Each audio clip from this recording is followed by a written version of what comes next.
Hello everyone, I have a little time lapse for you in spirit of the holidays. Every year I do a holiday illustration, and this year this is the one that I did. So I start out with a pencil sketch and then I scan that and I pull it into Photoshop. I'm working with Adobe CC, that's the creative suite, and I'm working on a Wacom Cintiq 27 HD Touch.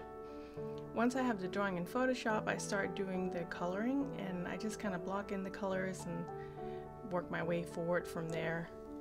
I'm working on multiple layers with my illustrations, and you'll see that I go through quite a bit of color changes. At first I thought, for instance, it was going to be a brown squirrel, but then I actually end up making him gray instead. As you can tell from the speed of the video, this is sped up quite a bit. The actual illustration took about, I think it was 6 hours total, and so this is sped up to just being a little short of 5 minutes. I thought for a while it might be fun to not have any red tones in the illustration and kind of make him in cool tones altogether, but I ended up changing my mind on that again, and because it is, you know, winter and Christmas, and red is a very essential color for that, I think. I still kind of like the green tones though, so maybe for another illustration down the line.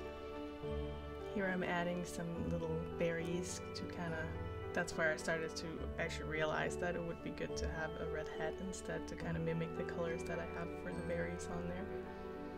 And then I'm making some adjustments to the squirrel. My painting process it's a little bit messy. I kind of work my way through, and I do a lot of discovery as I go along. Despite having a fairly tight sketch when I start, there's a lot that's being worked out as I'm working with the piece.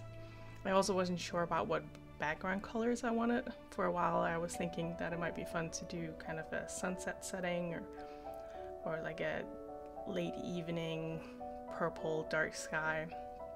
And I stuck with that for a while, but I ended up changing my mind on it and doing more of like a dull gray overcast.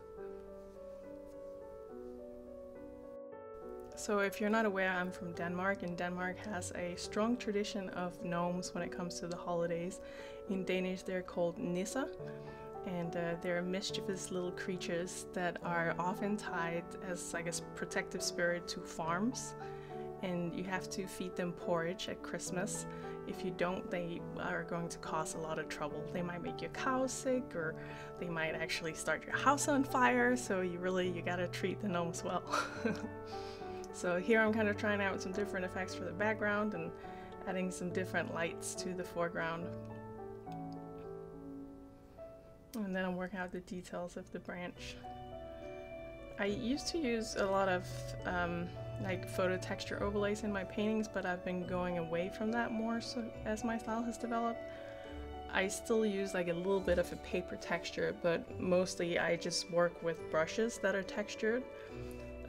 For brushes, I like using Kyle's brushes for Photoshop, and also Greg Rukowski, I think that's how it's pronounced.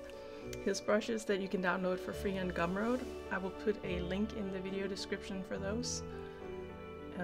Kyle's brushes are now a part of Photoshop, so if you have Photoshop CC, you should be able to access those. So this illustration was for my annual holiday card, so after I finished it I had cards printed, and these cards were sent out to my patrons and family and friends. We're getting near the end of the video, so I just want to say thank you so much for watching, and thank you to everyone who has commented and subscribed and supported my artwork through the year. It just means the world to me. You're making it possible for me to continue making a career as an artist, so thank you so much, and I hope you and your family have a wonderful holiday.